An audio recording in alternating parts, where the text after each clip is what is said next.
Why would you want to make something like this? Or buy one that's already pre-made, or have it built into your machine and you haven't bought your machine yet? It is nice on a few things, I will say that. And I have wished that I had that capability a few times in the past.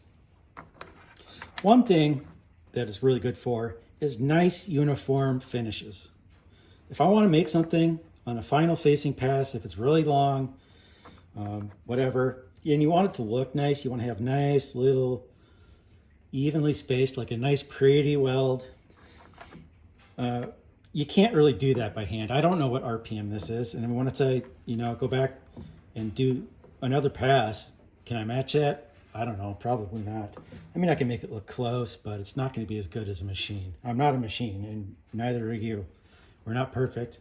So that's one reason why this is nice.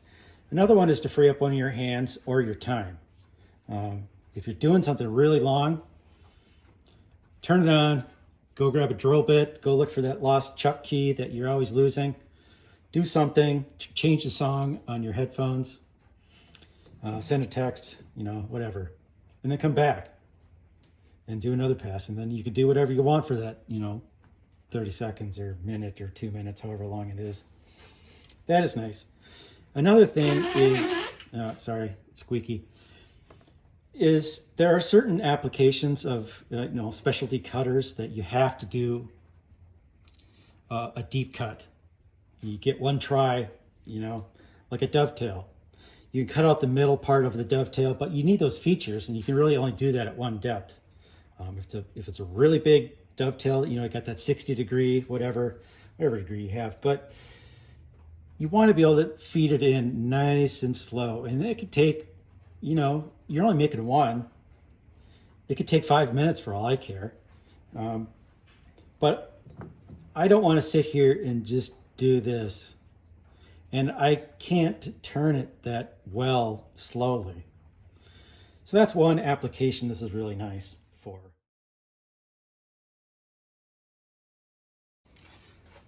There are some things that I'm going to have to warn you about that you're probably going to want to know. You are going to have to know enough about electricity to do this and make it safe. Electricity is dangerous. I used an AC. It's got a lot of power. All this shit is metal. You can shock yourself if you don't do it right. The second is measuring everything on your mill to make it fit your mill. You can drill holes into your mill. I opted not to do this. I basically did nothing to the mill itself. I made no alterations to this mill. That's what I was going for. I didn't want to do it. Let's say I hate it. Let's say the motor breaks. I got these holes in my mill. I don't want that. The next major skill that I would highly recommend, if you're able to you have machines and you can do all this stuff, I would highly recommend learning CAD. I use Onshape. It's really easy. It's free. One of the main problems of making your own is choosing all the parts. That's one. But you've got to come up with a clever design of disconnecting the motor from your hand crank. Right now it's useful, but now my next thing I want to do, I want to move 0.1 inch. I don't need this for that. So it's nice to have a quick disconnect mechanism. I'm not showing you that because that's the reason why we make videos, so you can watch them. I'm not gonna let you cheat unless you want to fast forward. You can do that, but that's up to you. It's on your conscience, not mine. So it's nice to be able to disconnect it quickly without it having to be a major hassle. And I tried to make this as simple of a design as possible. Let's talk about my motor. I'm not going to show it to you yet. You got to watch a video, Make Me Rich, like this old Tony.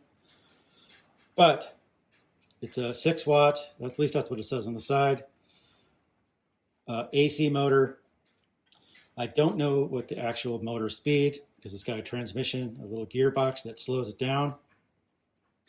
Claimed it goes 0 to 150 RPM. Realistically, I've gotten it down to about 3. And then it comes with a motor controller for and a way to plug it into the wall because it's AC. It has an on-off switch.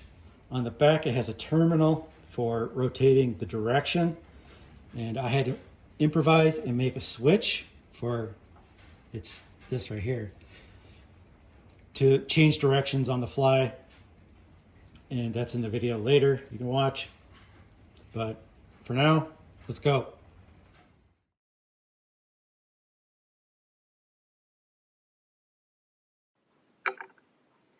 Okay, I have this piece of 3/8 aluminum that I use for something else. It no longer has a purpose and I don't want to waste it, so I'm going to be using this for my bracket that's going to be holding the motor. What I've done is I've carefully laid out all the holes of where they need to be. You can see there's holes in it from my previous use. My design is going to go around it so that none of these are included, so once it's cut out you'll not see those anymore. And basically I start from this edge here, so I need to get the center over this edge, and just based on XY coordinates I'm going to be moving around. I'm using my mill instead of the router to do this because I trust the mill's ability to be more accurate.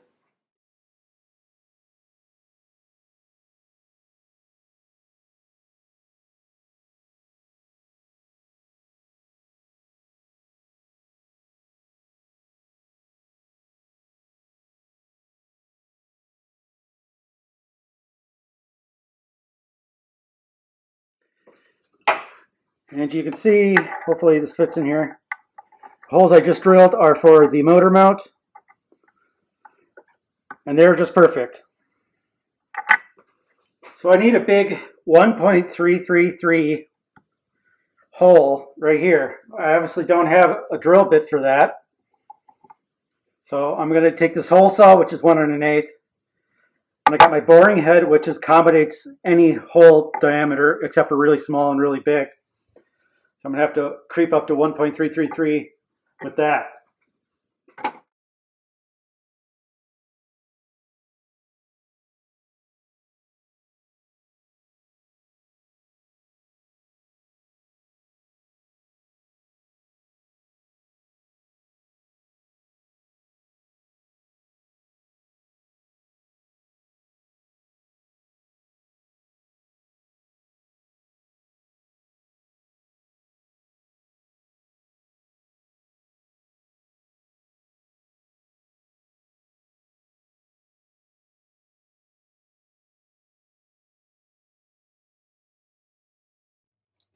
This here is what this bracket is going to mount to.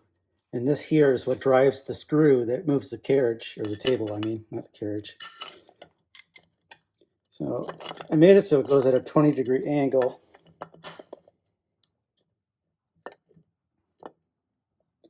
There's one. See how good of a job I did with all my handle turning. There's next.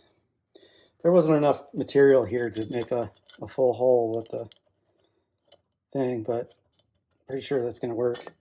And I made it so it's a little bit adjustment, about 1 millimeter in any direction.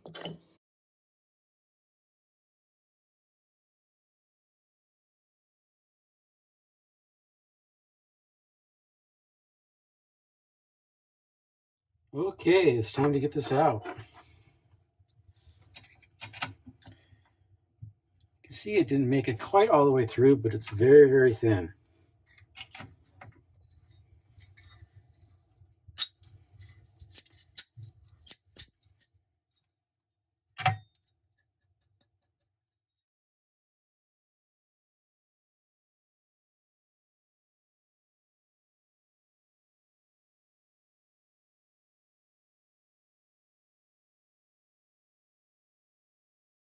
What I need to do now is put a 653 thousandth long shoulder on here at 1.375 inches in diameter. So right now I just have my tool setting up against the face. And I'm going to move my carriage 653 thousandths according to this. I got to zero this out. Still at the face. 1, 2, 3, 4, 5, 6. You can tell that because it's at 0.4. Now I need to go 53 thousandths. My other stop is in the way. 53. Right about there. And I'm going to adjust the stop on the other side. I'll show you that in a second. I found it best to have just a stop on this side and an indicator on the right because there's not enough room for an indicator in this little spot. So I can adjust the stop in and out, and that's my lock nut for it. Now that I have that stop there, I'm going to adjust it ever so slightly.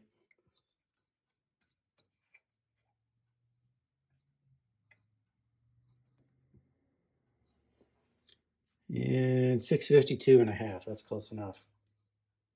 And I will lock this down. I will turn as normal until it hits a stop, and then I know that's 653 thousandths. See it right down there.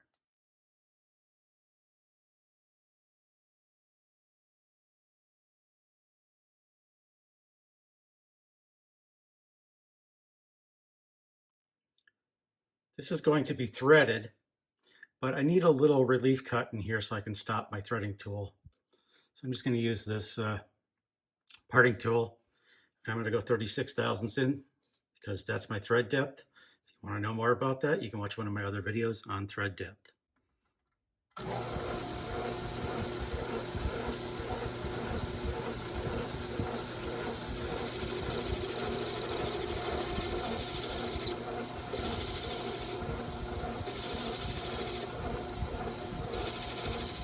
I need to create a 24.9 millimeter diameter by 0.299 inches long. I've already used my dial indicator to get that set up.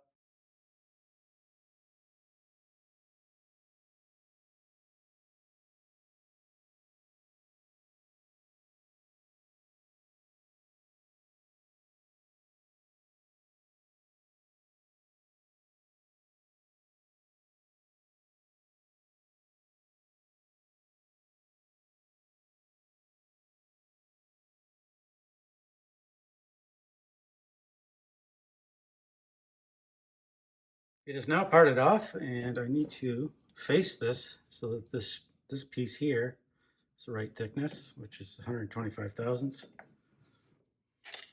Kind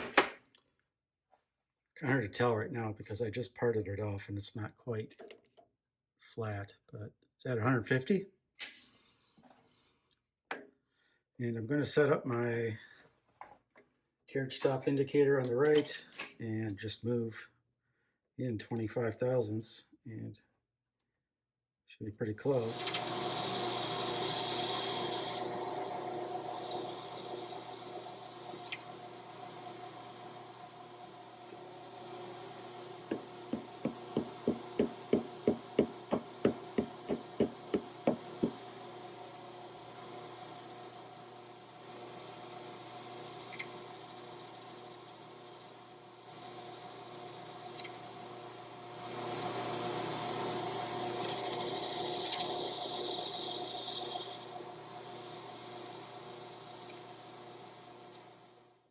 And now, crack out the threading tool. Just put a little chamfer on the end.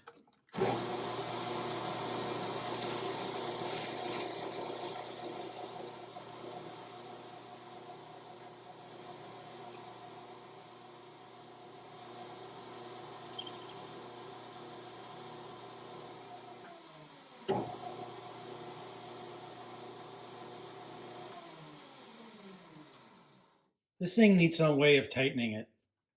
And the simplest way is just to use something like this. These holes don't need to be very accurate because this wrench accommodates all kinds of things, and it's just 3 holes that I'm going to put in.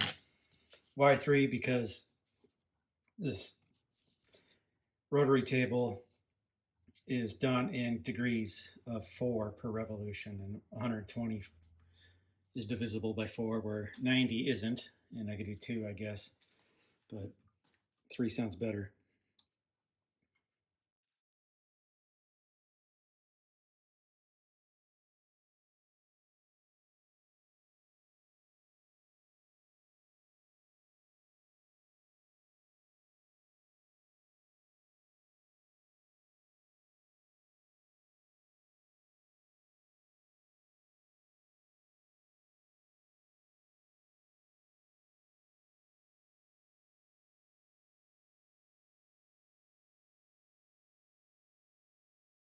I want this spot here to be exactly 10 millimeters, and I'm cutting a little bit of a taper. It's about 1/1000th bigger on the right end as opposed to this end. So I'm going to make sure that everything to the right of these two bearings is slightly less than 10, and then I'll focus on this and make it pretty close to 10. So I'm going to put these two bearings up and just have it touch there. And I'm going to set my stop down below here.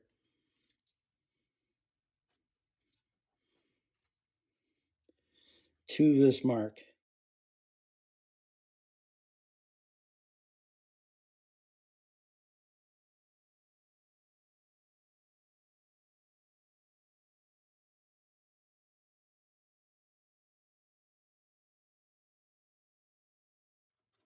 Moment of truth here.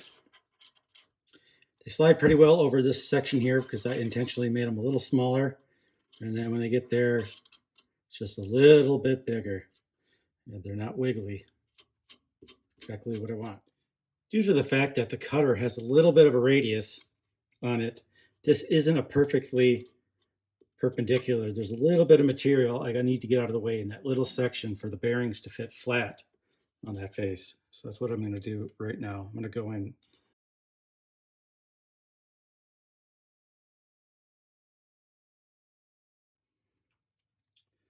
I need to create a little shoulder here.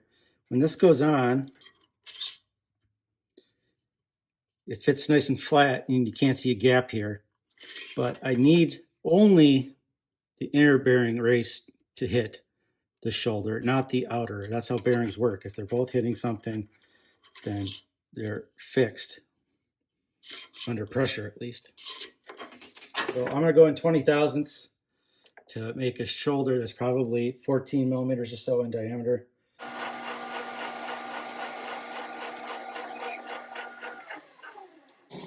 And now that this goes on, you can see a little gap. So the outer race is not touching.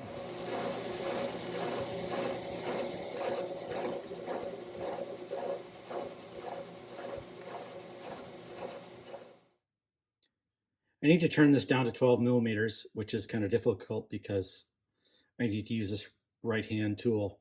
So what I did is I used the left hand tool, got this down to 12 millimeters. And now I need to make this little shoulder and have it be 12 millimeters the rest of the way.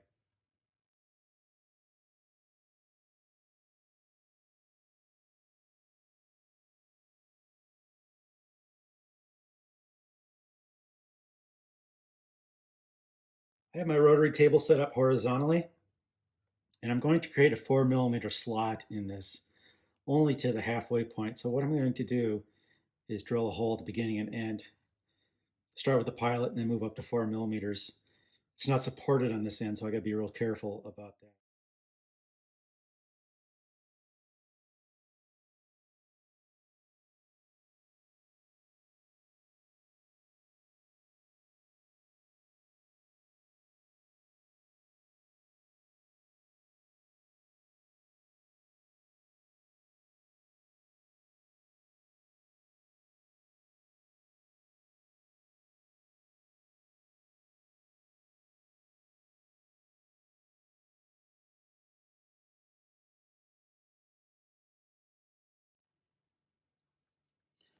As you can see, I have it flipped around now, and I need to create a flat spot so that it's basically just a little flat section that's 4 millimeters tall.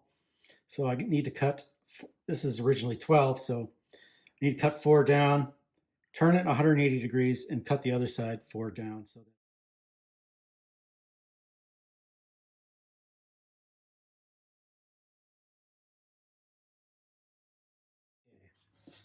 I have a dial, each turn is 4 degrees. So I can get this until it says 180 and then align it on my hand dial down here to 0.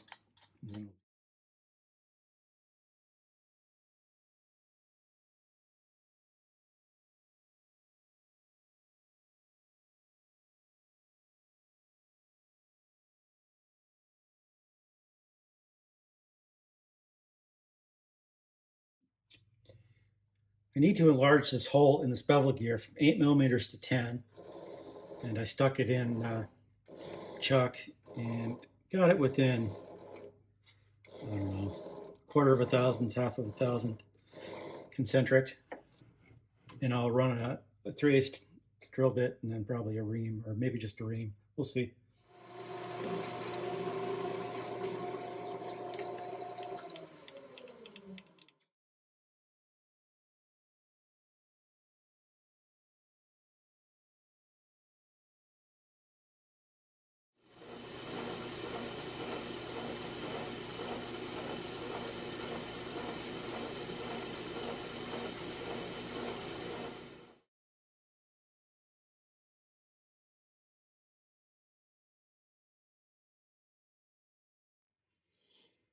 Okay, so here's my setup. I need to drill a little hole in the 7 millimeter shaft that I just made. Right now, it's in the right position of where it's going to be when running. I just have a sharpened tungsten, and I use a little black Sharpie on the shaft that I'm going to be drilling. Well, I can slide that out of the way. And this is going to be an approximate position. I got plenty of room for this to slide back and forth, but I need to drill a 4 millimeter hole right in that little spot. I have this set up in my rotary table horizontally like before, and I have this centered over the shaft. And I'm going to start with this a little bit. I'm not exactly sure what size it is, but it's smaller than 4 millimeters. And I'm going to set 0 on my quill here so I know how deep I'm going. I might go in like 0.1 inch.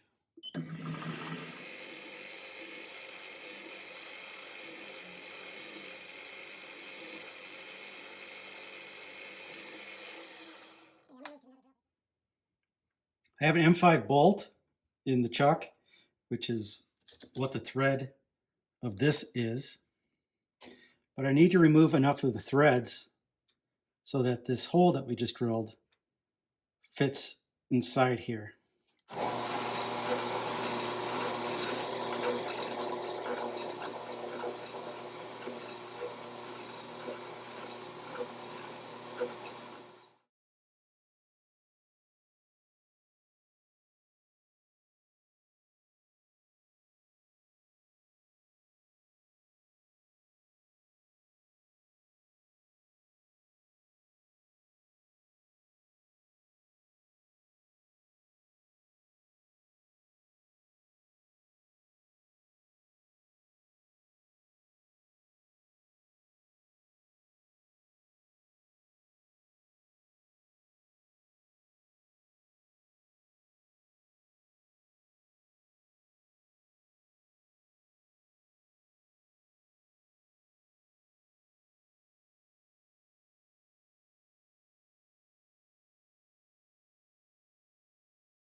The problem with this controller is they didn't give me a box to put it in, and it's real deep. It doesn't fit anything I can buy, so I had to make my own. So I made this in CAD and designed it to fit that box.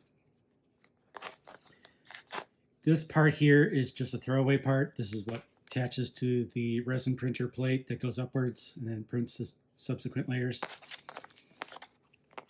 And you can do it, auto-generate them in CAD, but or in the program for the printer.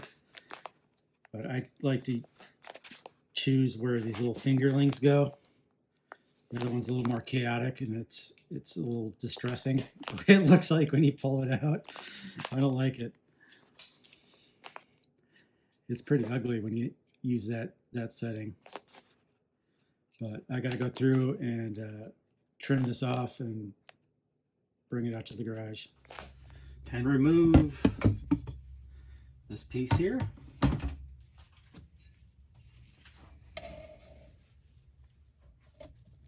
Looks kind of wonky.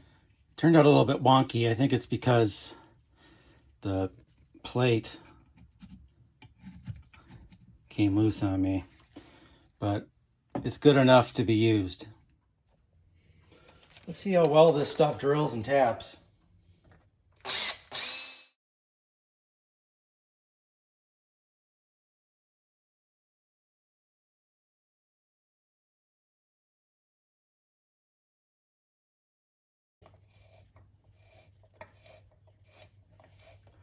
So far it seems to work.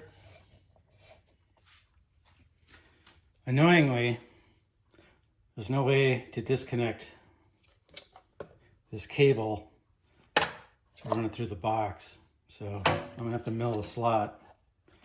I just stuck this stuff in there to hold it in the vise.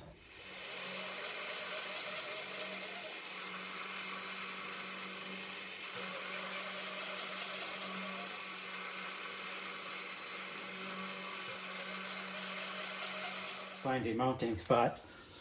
I already have a hole here that's tapped to a 1/4-20 thread.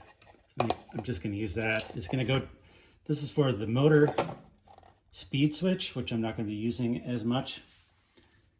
So I'm just going to hold it up like that and then drill through that hole.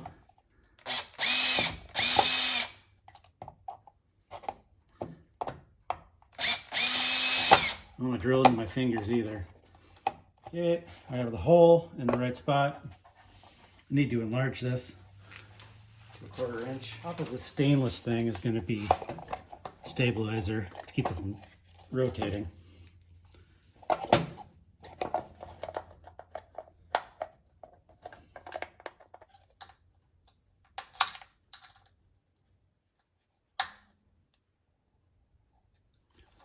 Okay, now I'll put a nut on the backside just as added insurance.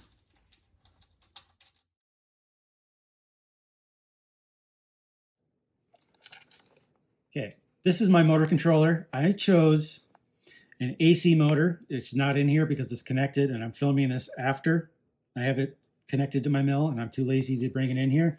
I'm not going to show you. It looks like a motor. That's what it is. It's a motor. It doesn't need to be here for the purposes of this demonstration. But I chose AC because I had more faith in it being more powerful at lower RPMs. I'm going to say this. I'm not an expert in motors. I'm sure there's a way to make a DC motor work just fine. But in my brain, not knowing enough, I had more faith in this because I'm starting out with 110 volts. And you can change the speed of a motor by pulse width modulation, which basically is like if you went up to a light switch and turned it on and off and off and off really quickly. Let's say you're just a crazy machine and you could do it real fast enough. That's basically what a pulse width modulator does. It just turns it on and off so that there are sections of it being off. And if you start out with 12 and if it's off half the time, it would be an average voltage of 6. Okay. But with a 110, if it's off half the time, I still have 55 volts. And that's why I'm using an AC. It may be bad reasoning, I don't know, but that's why I'm doing it. On the back of it, we have, because it's AC, it's going to be plugged into the wall. I don't need a separate power source, which is another reason why I chose AC, because I didn't have a power source to use. So this plugs into the wall. Here's the 3 wires that you need. In America, at least, this is your hot terminal, this is your neutral terminal, and this is your ground, okay? These 3 wires, which are at the other end of this cord, do not conform to American standards. When I got this, I had no idea what these things did. So what I did is I just got a continuity tester. I touched it to this hot here. and to these 3 wires to figure out which of these 3 wires was connected to this one. Same with this one. I just touched to this and then eliminated the one that I already figured out. And then the last one, you don't have to do it because you already figured out what the other 2 are through process of elimination. So on the back here, we have our AC neutral. That's going to be our neutral wire. This is going to be our hot terminal. This is load, hot, and this is ground. It's got a little grounding symbol here. This will be our ground.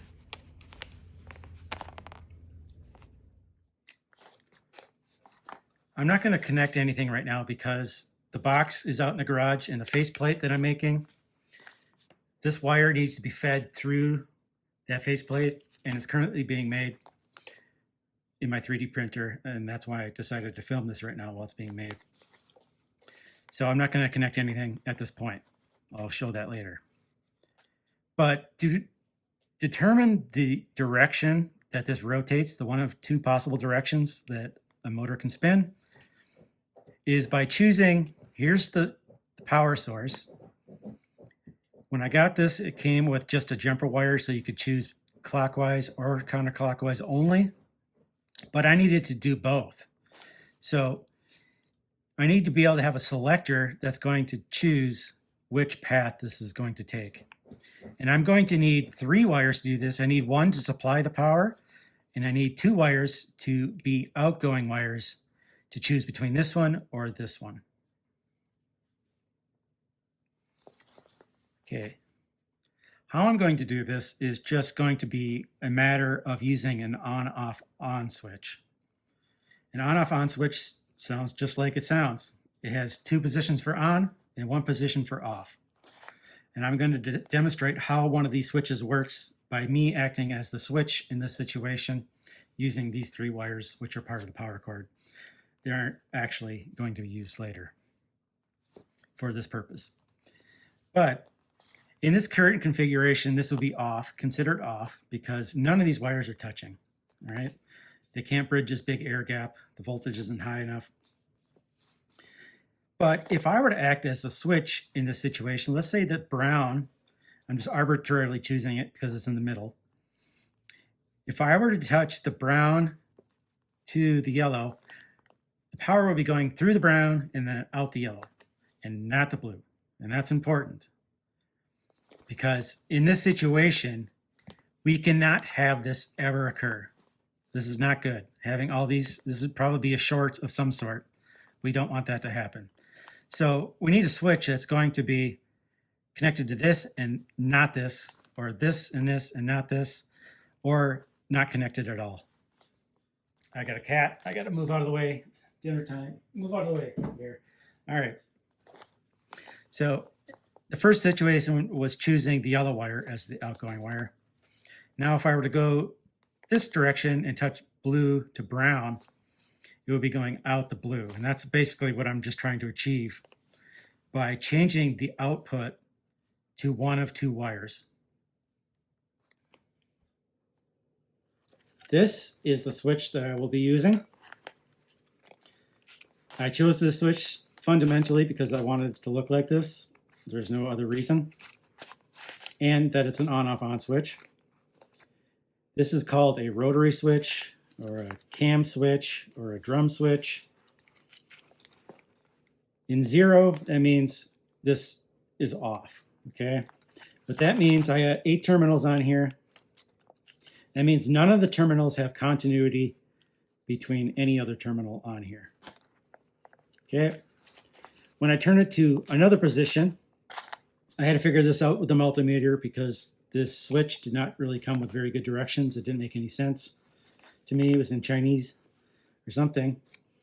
And what it does is it connects the top bank of terminals or the lower. I'm not sure which it is right now, but let's just assume right now that it's the top bank so that this terminal and this terminal have continuity and this terminal and this terminal have continuity. So the power is going to be flowing through this wire and then out this green wire here and not this wire. And that's important because that's why I'm doing this. And if I were to turn it to the other position, it would be through the bottom bank of wires. So in through this power wire and then out the yellow wire and not this wire. This wire came unattached earlier. I need to secure them better. But this is just a jumper wire so that this terminal and then this terminal are effectively the same terminal because it has continuity through this wire. So I only need one wire here to connect to my common on the motor switch. While this is going on, for anybody that was too stupid, do not plug this in while you are working on it. Don't. Let's get some wires hooked up here. I've already connected these switch wires here. And now it's time for the power wires that connect to the outlet. It goes brown, blue, yellow here. So brown is going to be my neutral wire. See that I've attached these little spade fork guys. I don't know what they're called exactly, but I like these connectors. They got little heat shrink tubing on them. All you gotta do is crimp them and heat shrink them. It's pretty nice. Brown, blue is our hot load wire. And yellow is the ground.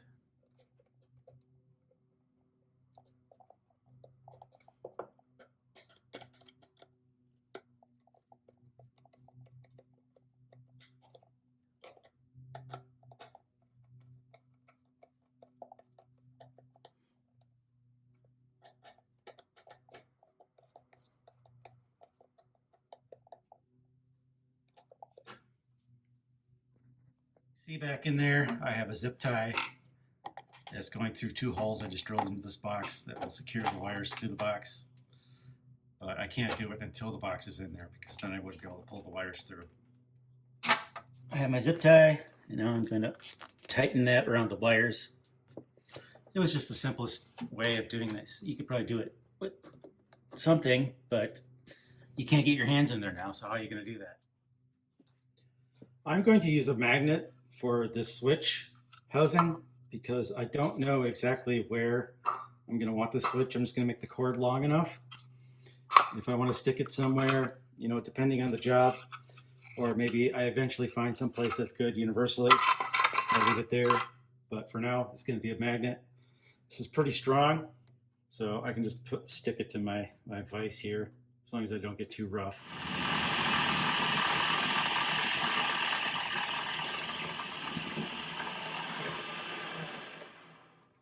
I went a certain distance from this hole, and I'm going to go back twice that distance for here. And on the switch plate box, I'm going to repeat that.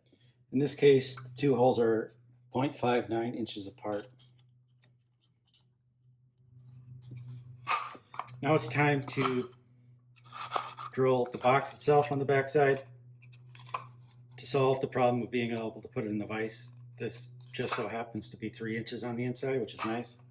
So I got my 1, 2, 3 block in here, and then I will find the center and drill the holes. But first I'm going to knock down these little tabs so it's smooth on the back with an end mill.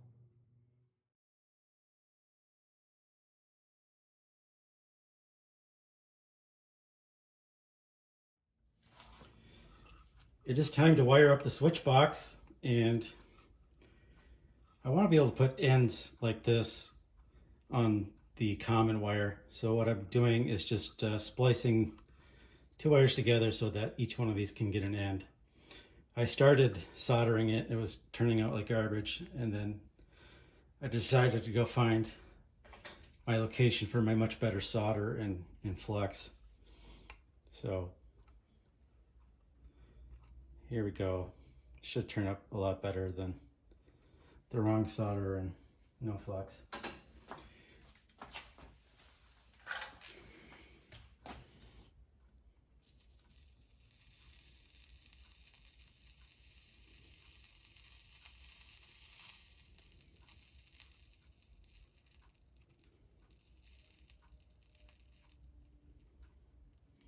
There, that turned out better. Bunch of garbage on it, but I don't care what it looks like. Now, turn off my soldering iron. This is the only thing I'm going to solder. And slide this over that.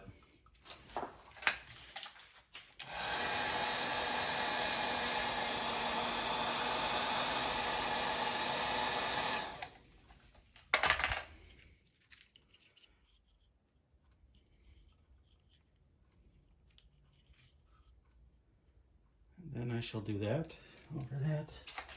It's a little bigger. The supplies are kind of low at the moment. All right, there's that.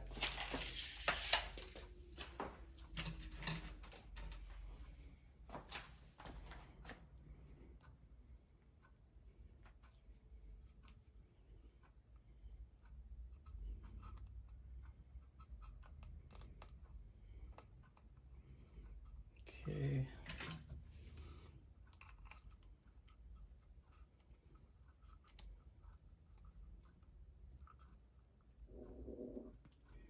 Crimp that guy on.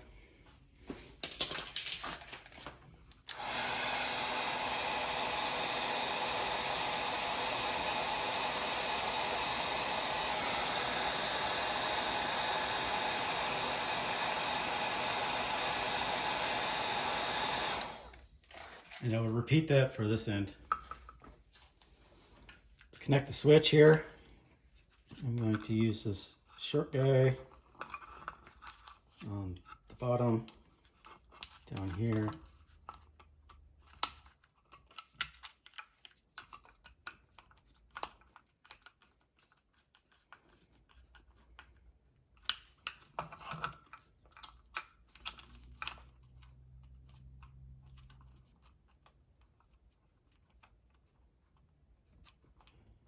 Connect the other one to this upper terminal. Once I tighten it, I'm going to bend that thing a little bit. For the directions, I'm just going to arbitrarily choose. I got a 50-50 shot of this being the right direction for when I turn right, it goes right. It's not, all I got to do is just flip these wires around. Let's connect the motor connector.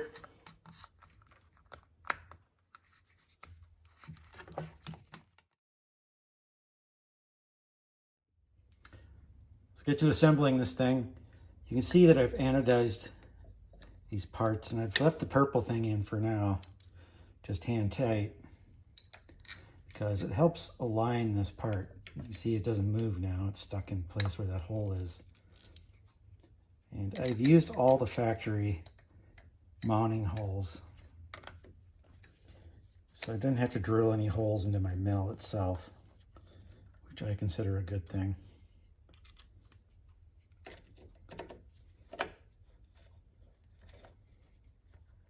Wrong hole.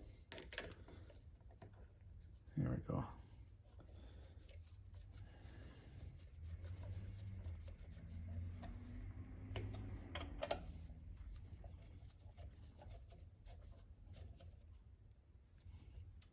Now I can take this out if it'll let us. There we go.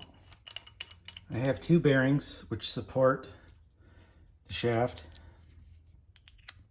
and they go into these and this part here, like so, and then this inserts into there.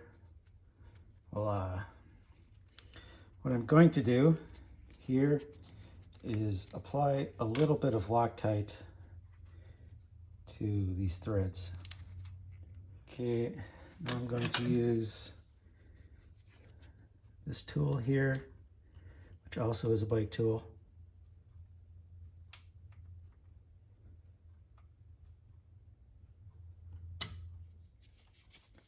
I'm going to apply a little bit of grease to the shaft so that it slides in there nicely.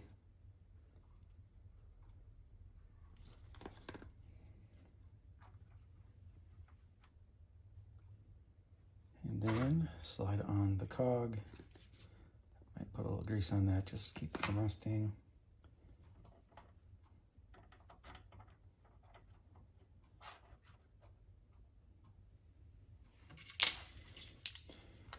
Now it's time for this modified bolt. Can be a little tricky. Find the hole in there. I think I just did. Now we should put on the spring, and then this purple nub.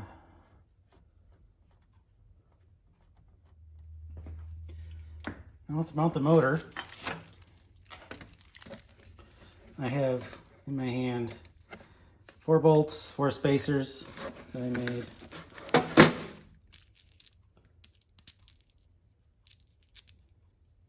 Oops.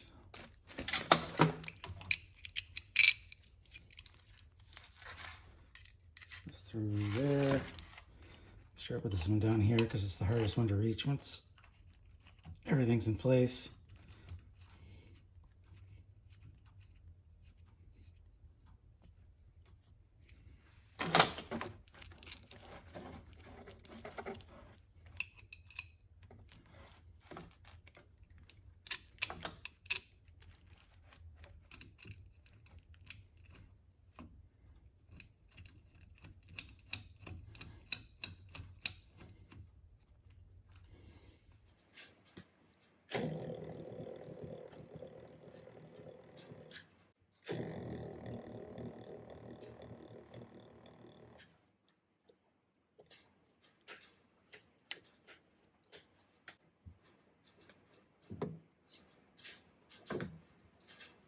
I 3D printed this little guard shield, and it's going to go over and cover the gears from getting metal shavings on them.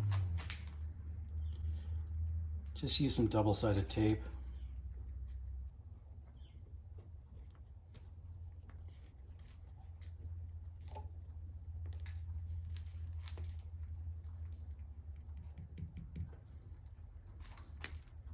Let's do some tests. You probably want to see this do something.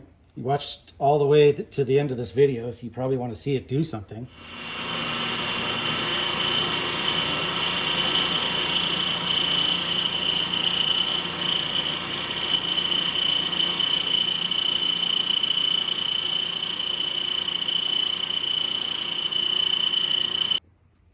Let's try a big old facing mill. This is 50 millimeters, I believe. And let's go.